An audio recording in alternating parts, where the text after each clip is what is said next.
विचारपीठावर उरलेले आणि समोर असणारे सगळेच मान्यवर. प्रवीण, खरं म्हणजे मी तुमचं सगळ्यात पहिल्यांदा कौतुक करतो. पत्रकार संघाचा कार्यक्रम, पत्रकार दिनाचा कार्यक्रम आणि खरोखर एवढ्या मोठ्या संख्येने लोक पुढे आहेत ही फार चांगली गोष्ट आहे. मला माझा अंदाज होता की किती लोक असतील साधारणपणे, तर माझा अंदाज चुकला. जसे विधानसभा निवडणुकीनंतर मी अंदाज बांधणं बंद केलेलं आहे. पण ज्या पद्धतीनं संख्या मला दिसते, ज्या प्रकारे पुढे लोक दिसत आहेत, ही फार चांगली गोष्ट आहे. आणि मला असं वाटतं की पत्रकार दिनाच्या निमित्तानं आणि सगळ्यात महत्वाचं म्हणजे प्रामुख्याने पुढे पत्रकारच आहे, ही पण महत्वाची गोष्ट आहे. सगळ्यात पहिल्यांदा तुम्हाला फार मनापासून पत्रकार दिनाच्या शुभेच्छा. आणि मी तुम्हाला सांगतो, म्हणजे पुण्या मुंबईतून कितीही पत्रकार काही करत असले तरी सुद्धा खरोखर पत्रकारिता कोण करत असेल तर ती तुम्ही मंडळी करत आहात. सर्वसामान्य माणसाचा आवाज होणं ही खरी पत्रकारिता आहे. अशा वेळी तो आवाज होण्याचा प्रयत्न तुम्ही लोक करता आहात आणि त्यामुळे तुमचं काम अधिक महत्वाचं आहे हे लक्षात घेतलं पाहिजे. सगळ्याला हेल्मेटचं वाटप झालं ही फार चांगली गोष्ट आहे. काळ कसा बघा, मी छत्तीसगड मधल्या मुकेश नावाचा पत्रकार की त्यानं हेल्मेट घातले की नाही हा मुद्दाच नाही, पण त्याचा खून होतो. अशा कालखंडामध्ये आपण आहोत आणि अशा कालखंडामध्ये आपल्या डोक्यावर हेल्मेट असणार, ते हँडल असणार नाही. मगाशी कराळे साहेबांनी सांगितलं डोक्यावर हेल्मेट असणार. मी नेहमी सांगतो, मगाशी कोणीतरी म्हटलं हेल्मेटच्या अनुषंगाने उल्लेख करताना ते डोक्याचा आकार माहितीये का आपले, तर मला नेहमी असं वाटतं की जग केवढं ज्याच्या त्याच्या डोक्यात, तुमचं जेवढं डोकं आहे तेवढंच जग आहे, जगाचा आकार तेवढाच आहे. आणि म्हणून अशा वेळी आपलं डोकं अधिक विस्तारण्याचा, आपली बौद्धिक कक्षा अधिक रुंद करण्याचा प्रयत्न या कालखंडामध्ये करणं अत्यंत आवश्यक आहे. आणि आजही आपण, मला आशा काय माहिती का, मी निराश कधीच होत नाही. मला आशा अशी आहे की अजूनही आपण पत्रकार दिन साजरा करू शकतो. आणि आशा अशी आहे की मगाशी कलेक्टर म्हणाले अजूनही लोकशाही दिन वगैरे साजरे होत आहेत, ही चांगली गोष्ट आहे. खरं म्हणजे 6 जानेवारीच्या अनुषंगाने आपण उल्लेख करतो, 6 जानेवारीला पत्रकार दिन आहे, पण मला आठवतो 3 जानेवारीला भारताच्या पंतप्रधानांनी शेवटची पत्रकार परिषद घेतली 2014 मध्ये. त्यानंतर गेली 10 वर्ष, 11 वर्ष त्या अर्थानं भारताच्या पंतप्रधानांनी पत्रकार परिषदच घेतली. अशा कालखंडामध्ये आपण आहोत. आणि मला असं वाटतं की तुमच्या समोर, माझ्या समोर सगळ्यात महत्वाचं आव्हान आहे.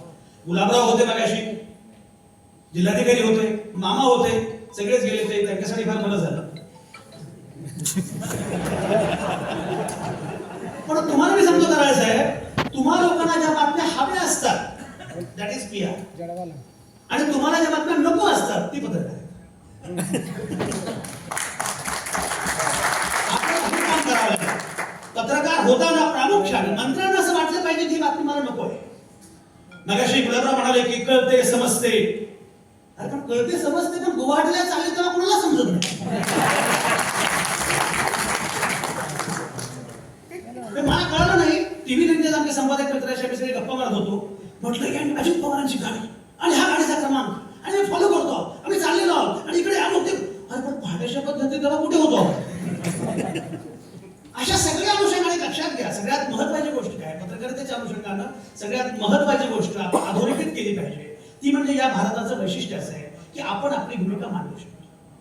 कोणाला पटतं किंवा न पटतं यापेक्षा सुद्धा आपण आपली भूमिका मांडू शकतो. बाळशास्त्री जांभेकर, डॉक्टर बाबासाहेब आंबेडकर यांचं स्मरण करताना संजय आवटेंना तेच बोलावं लागेल जे संजय आवटे बोलू इच्छितात.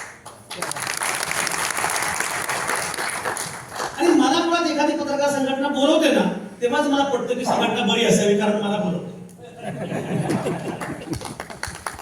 डॉक्टर बाबासाहेब आंबेडकरांनी 25 नोव्हेंबर 1949 मध्ये संसदेमध्ये संविधान सादर करताना केलेलं भाषण मी वारंवार सांगत असतो. त्या भाषणामध्ये बाबासाहेब असं म्हणाले, तुम्ही एखादा मुद्दा मांडला आणि तुमचा मुद्दा मला पटला नाही तर तुमचा मुद्दा खोडून काढण्यासाठी मी माझी बुद्धिपणाला लावला, पण मला मान्य नसणारा मुद्दा सुद्धा तुम्हाला मांडता यावा यासाठी जीवाची बाजी. आणि बाबासाहेब पुढे तुकारामाला कोट करतात, तुका म्हणे होय स्वतःशी संवाद आपणाची वाद आपणाशी. ही खंडन मंडनाची जी परंपरा आहे भारताची, ही खंडन मंडनाची परंपरा आपण जपली पाहिजे, सांभाळली पाहिजे. आणि आपला केंद्रबिंदू हा सर्वसामान्य माणूस असला पाहिजे. कुठलाही नेता हा आपला केंद्रबिंदू असू शकत नाही, कुठले अधिकारी हे आपले केंद्रबिंदू असू शकत नाही. चंद्रपूरला मी गेल्या 4-5 महिन्यांपूर्वी एका पत्रकार संघटनेच्या कार्यक्रमाला गेलो आणि सगळे कलेक्टर, SP, मंत्री अशी सगळी मंडळी होती ह्या सर्व. आणि प्रत्येकाने भाषण केलं आणि भाषणामध्ये सांगितलं की चंद्रपूरच्या पत्रकारांचा आम्हाला फार सहकार्य असतं. असं कलेक्टर म्हणाले, असं SP म्हणाले, असं आयुक्त म्हणाले, असं मंत्री म्हणाले. सगळ्यांचं झाल्यावर माझं भाषण शेवटी होतं. म्हणजे सगळ्यांचं तुमच्याविषयी फार बरं मत आहे, याचा अर्थ माझं काय तुमच्याविषयी फार बरं मत आहे. सगळ्या प्रस्थापितांचं आपल्याविषयी एवढं एक जात बरं मत व्हायची काही गरज नाहीये, कारण त्यांना भीती असली पाहिजे, त्यांना असं वाटलं पाहिजे की काही भूमिका घेऊ शकतात, ती वेगळी भूमिका घेऊ शकतात, हे मांडू शकतात. आणि तेही करताना एक लक्षात घ्या, कोणाबद्दल अवमान नाही किंवा काहीच नाही. व्यवस्थेविषयी मला अत्यंत आदर आहे. ही सगळी माणसं फार महत्वाचं काम करतात, त्यांच्याविषयी आदर आहे. पण बेसिकली माझा केंद्रबिंदू सर्वसामान्य माणूस आहे. हा सर्वसामान्य माणूस केंद्रबिंदू असणं. आणि तुम्हाला गंमत सांगू का, मला फार छान असं वाटतं, डिजिटल मध्ये काही मंडळी मला मगाशी दिसली, प्रिंट मधली काही मंडळी होती. मला छान असं वाटतं की मी कदाचित महाराष्ट्रामधला असा एकमेव संपादक आहे की ज्याला सगळ्या प्लॅटफॉर्म्सवर काम केलेलं आहे. मी साम टीव्हीचा संपादक होतो, मी प्रिंटचा संपादक होतो आणि आता प्रिंटचा संपादक आहे. लोकमत डिजिटलचा मी पहिला संपादक. सोशल मीडियावर मी जेवढा ऍक्टिव्ह आहे, अनेकांना वाटतं हे काम करतात की नाही. म्हणजे मी दिव्य मराठीमधून लोकमतला पुण्यात गेलो आणि मला एक जर सहकारी म्हटलं साधारण 2 महिन्यानंतर, सर तुम्ही खूप काम करता. म्हटलं करतोच. आम्ही तुमच्या फेसबुकच्या पोस्ट बघायचो, आम्हाला वाटतं तुम्ही इकडे काम फार करत नसाल. तर मुद्दा असा की सगळ्या माध्यमांमध्ये काम केल्यामुळे, सगळ्या प्लॅटफॉर्म्सवर काम केल्यामुळे आणि सगळ्यात महत्त्वाचे म्हणजे महाराष्ट्राच्या कानाकोपऱ्यात काम केल्यामुळे. म्हणजे मी मुंबईचा संपादक होतो, पुण्याचा संपादक होतो, विदर्भातला संपादक होतो, औरंगाबादला संपादक होतो, तेव्हा जळगाव माझ्याकडे होतच, इथला संपादक होतो. मी अगदी कोकणात अलिबागला संपादक होतो. महाराष्ट्राच्या कानाकोपऱ्यात सगळ्या प्लॅटफॉर्म्सवर काम केल्यानंतर मला हे कळून चुकलंय बॉस की 2 गोष्टी सगळ्यात महत्त्वाच्या. पहिली गोष्ट म्हणजे लोक हा आपला केंद्रबिंदू आहे, आपण कधीच विसरायचं. दुसरी गोष्ट म्हणजे आपल्याला जी स्पेस आहे, अडचणी किती आहेत मला माहिती आहे. मी काम करणारा संपादक आहे, तर प्रत्यक्ष किती अडचणी आहेत हे मला माहिती आहे. तुम्हाला माझ्या सांगतोय. आता आपण ते प्रॅक्टिकल बोलूया. एक कार्यक्रम होता आमच्या दैनिकाच्या अनुषंगाने आणि मग साधारणपणे अॅनिव्हर्सरी वगैरे सुरू होतं. मी त्यांना सांगितलं, म्हणजे उद्या तुम्ही समजा वारला गेला आणि तुमच्या श्रद्धांजली सभेमध्ये कुणीतरी असं म्हटलं, अमुक गृहस्थ काय जाहिराती मिळवायची, दर महिन्याला टार्गेट पूर्ण आणि जाहिरातींवर एवढं सगळं उभं केलं. तुम्हाला हे आवडेल? मरताना काय म्हटलं पाहिजे, त्याला उत्तम पत्रकारिता. मी त्यांना सांगितलं, पण उत्तम पत्रकारिता करून चालत नाही, रेव्हेन्यू मॉडेल पण सेट करावं लागतं, जाहिराती मिळवाव्या लागतात. मी असं म्हटलं, जगण्यासाठी या प्रकारचे रेव्हेन्यू मॉडेल विकसित करणं आवश्यक पण आहे, पण मरताना सुखानं मरता यावं म्हणून चांगली पत्रकारिता पण करणं आवश्यक. युवराज पाटील माझे जवळचे स्नेही आहेत, मित्र आहेत. त्यांचा आग्रह होता. युवराज पाटलांना मी विचारलं की काय बोलावा आया है जळगाव से, क्या करेंगे. तर मला युवराज म्हणाले, सर तुम्ही हमखास या कार्यक्रमाला. सगळ्यात महत्वाची गोष्ट म्हणजे सगळी तरुण मंडळी आहेत. आम्ही बघतोय की सगळी तरुणाई मला दिसते. सगळ्यात महत्वाचं म्हणजे खरेखुरी पत्रकार आहे. ते खरेखुरी पत्रकार हा पुन्हा एक आणखी वेगळा शब्द असतो. आणि इथे आल्यानंतर मला असं वाटतंय की ज्या प्रकारच्या लोकांचे मी सन्मान केले, सत्कार केले, मला असं वाटतं की मी आता योग्य ठिकाणी आहे. आपण जे करतो आहोत ते चांगलंच काम करतो आहोत, एक लक्षात घ्या. आपण किती एक तुम्हाला मी हे सांगतो, तडजोडी करणं हे तुमचं काम आहे, माझं पण काम आहे. आपण तडजोडी करतोच आणि त्या प्रत्येकाला कराव्या लागतात. मी नेहमी सांगत आलोय, तत्वांशी तडजोड करावी, तडजोड हे तत्वभूत आहे. व्यावहारिक जगामध्ये काम करताना या गोष्टी कराव्याच लागतात. पण तरीही आपला आशय काय आहे आपल्या पत्रकारितेचा, आपल्या कामाचा, तो कधी हरवता कामा नये, तो कधी विसरता कामा नये. तुम्हाला माहिती आहे सध्या पत्रकारितेचं काम इतकं अवघड झालंय. म्हणजे मला माझे 85-86 वर्षांचे चुलते, त्यांना कोरोना झाला. मग ते आपल्या गावाकडे शेती वगैरे करणारे, त्यांना कोरोना झाला. त्यांना कोरोना झाल्यानंतर मी त्यांना फोन केला, म्हटलं तात्या जरा जपून काळजी घ्या.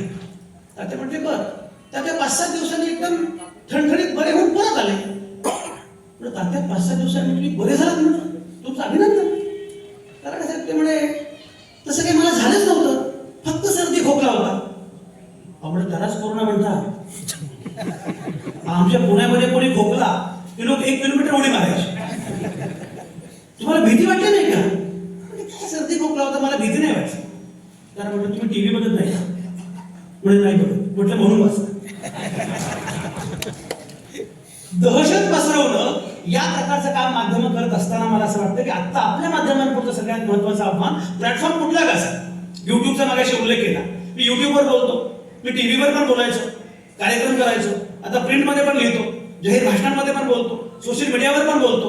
सगळीकडे काम करताना मला असं वाटतं की माध्यम कुठलंही असलं तरी सुद्धा कंटेंट महत्वाचं आहे, आशय महत्वाचा आहे, तुम्हाला काय करायचं हे जास्त महत्वाचं आहे. आणि किमान सर्वसामान्य माणसाचं 4 दुःख तुम्ही हलकी करू शकला, तुम्ही व्यवस्था बदलू शकाल असं मला अजिबात म्हणायचं नाहीये. व्यवस्था बदलणं एवढं सोपं पण नाहीये, पण किमान 4 माणसांचं दुःख आपण हलकं करू शकतो, 4 माणसांना आपण न्याय मिळवून देऊ शकतो. एवढं जरी आपल्याला करता तरी अत्यंत महत्वाचं आहे. एक महत्वाचा मुद्दा खरं म्हणजे माझी फ्लाईट आहे, मला जायचंय, पण तरी सुद्धा एक महत्वाचा मुद्दा करायचा साहेब मला या निमित्ताने मांडायचा आहे. अनिल जोशी पण आहेत.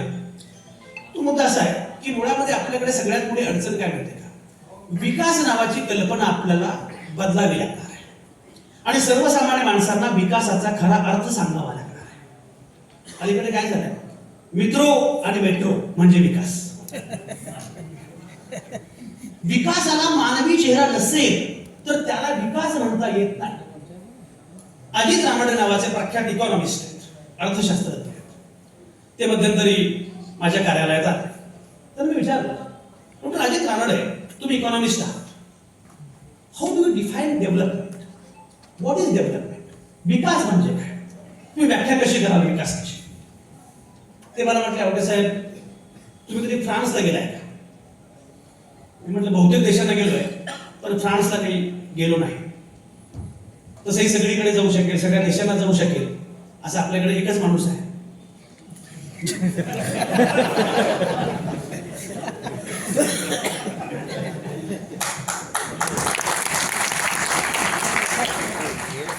ते म्हटलं मी काय फ्रान्सला गेलो नाही. त्यामुळे तुम्ही कधी पॅरिसला जर गेला तर पॅरिसला गेल्यानंतर आपण काय करतो, कुठेही आपण हॉटेलमध्ये प्रवेश करतो. तर काल मी त्या सिल्वर पॅलेस हॉटेलमध्ये प्रवेश केला. हॉटेलमध्ये प्रवेश केल्या गेल्या काय करतो, आपण चेक इन करतो हॉटेलमध्ये आणि पहिल्यांदा काय बघतो, पाण्याची बाटली आहे, मिनरल वॉटर, बिस्लेरी, ऑक्सिजन, काय असेल ती मिनरल वॉटर. तुम्ही गेल्या गेल्या फक्त पाण्याची बाटलीच नाही, तुम्ही रिसेप्शनला फोन करता आणि विचारता पाणी. ती म्हणते बाथरूमला जा, आत नळाचं जे पाणी आहे ते प्या. तुम्ही म्हणता ओ, ती पण म्हणते ओ, कारण फ्रेंच मध्ये ओ म्हणजे पाणी. अजित रानडे पुढे असं म्हणाले, ज्या शहरामध्ये सार्वजनिक किंवा कुठल्याही नळाचं पाणी आपण डोळे झाकून पिऊ शकतो त्याला विकास म्हणतात.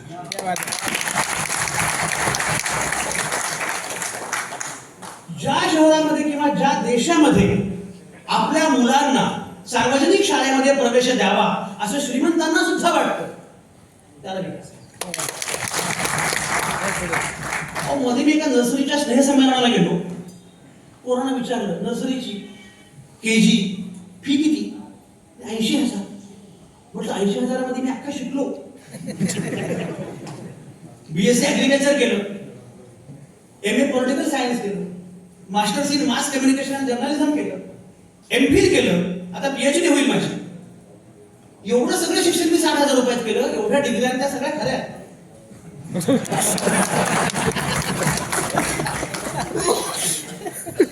काय प्रकार आहे? तर ते पुढे असं म्हटलं की सार्वजनिक शाळेमध्ये आपल्या मुलाला प्रवेश घालावा किंवा प्रवेश द्यावा असं श्रीमंतांना पण वाटतं, त्याला विकास म्हणतात. पुढे ते असं म्हणाले, सार्वजनिक रुग्णालयामध्ये आपल्या पेशंटला ऍडमिट करावं असं श्रीमंतांना वाटतं, त्याला विकास म्हणतात. मी राहतो पुण्यामध्ये, माझ्या आईला काहीतरी आजार झाला, आजारी पडली, किरकोळ आजार होता. मी तिला ससूनला घेऊन गेले. ससूनला घेऊन गेल्यावर आईला जरा माझ्याकडे असं संशयाला बघितलं. तिला वाटलं पोराची माया पातळ झाली किंवा पोराची खिशातली माया पातळ झाली. मी आईला म्हटलं, आई, ससून हॉस्पिटलच्या बाजूला जे BJ मेडिकल कॉलेज आहे तिथे जेवढे तज्ञ डॉक्टर आहेत ते भारतातल्या कुठल्याही खाजगी हॉस्पिटलमध्ये नाही. पण तरी सुद्धा जाणीवपूर्वक सार्वजनिक व्यवस्थांना बदनाम करायचं आणि खाजगीकरणाला बळ द्यायचं आणि हे करताना सरकारनं सार्वजनिक व्यवस्थांची जबाबदारी नाकारायची, हे जे सुरू आहे त्याला आपण विरोध केला पाहिजे. ज्या देशामध्ये सार्वजनिक वाहतूक व्यवस्थेमधून प्रवास करता येतो प्रत्येकाला आणि करावा वाटतो त्याला विकास म्हणतात. तुम्हाला सांगू का, कुणीतरी मंत्री म्हटलेत आज की निवडून दिले म्हणजे काय मी तुमचं सालगडी आहे. तुम्ही सालगडीच आहात. प्लीज रिमेंबर, तुम्ही सालगडीच आहात. अंतिम सत्ता तुमची नाही, अंतिम सत्ता लोकांची आहे. तुम्ही सालगडीच आहात. तुम्हाला काय 5 वर्षांसाठी निवडून दिलं, पुढचे 5 वर्ष बघून आम्ही काय करायचं ते हा आमचा निर्णय आहे. पण तरी सुद्धा ज्या पद्धतीनं हा आवाज केला जातो याचं कारण असं आहे, मी म्हटल्याप्रमाणे सर एक लक्षात घ्या, मला मागे काही झालं, मला कुठली पक्षीय भूमिका नाही, मला कुठली राजकीय भूमिका नाही, कोणाची सत्ता गेलेली मला चालेल. सर्वसामान्य माणसाची सत्ता कधीच जाता कामा नये. सर्वसामान्य माणूस हा केंद्रबिंदू आहे या देशाचा, आणि सर्वसामान्य माणूस केंद्रबिंदू आहे हे कोणाला सांगायचं असेल, कोणी सांगू शकत असेल तर ती हिंमत केवळ आणि केवळ माध्यमांमध्ये आहे.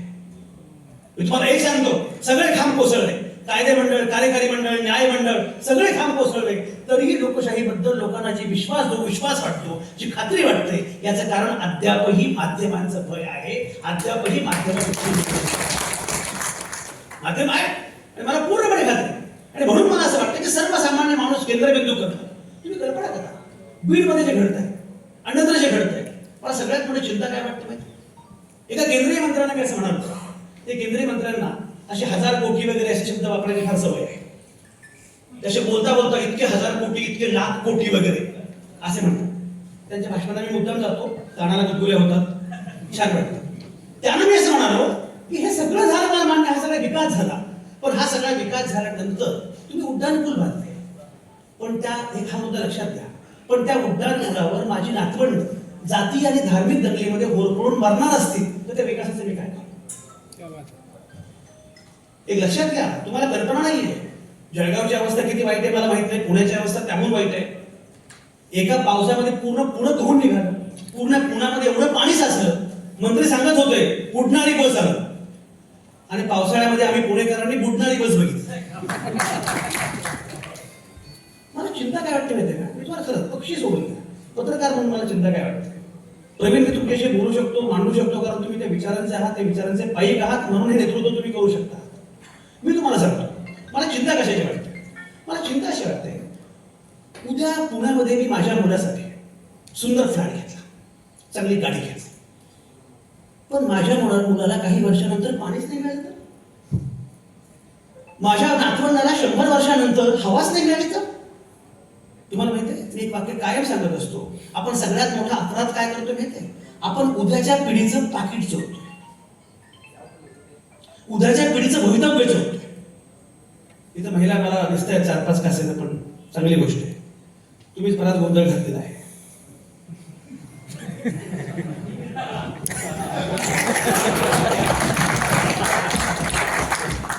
यांनी गोंधळ घातला, पण आता गोंधळ विस्तारायचा पण यांनाच. मी एकच सांगितलं, एक लक्षात घ्या, मी असं ऐकलं होतं की घरामध्ये जेव्हा 4 सफरचंद असतात, किंवा सफरचंदाकडे 4 कोडी असतात आणि माणसं 5 असतात, तेव्हा सफरचंद मला आवडत नाही असं म्हणते ती आई. आई त्याग करते आणि सफरचंद देते. मी पहिल्यांदा अशी आई बघितली की मुलाचं मध्यान्ह भोजन बंद झालं, पण आपल्या अकाउंटवर पैसे आले म्हणून आई खुश. तिने विचारलं नाही मीटिंग बिल कशी काय बंद झाली, तुम्ही विचारत नाही.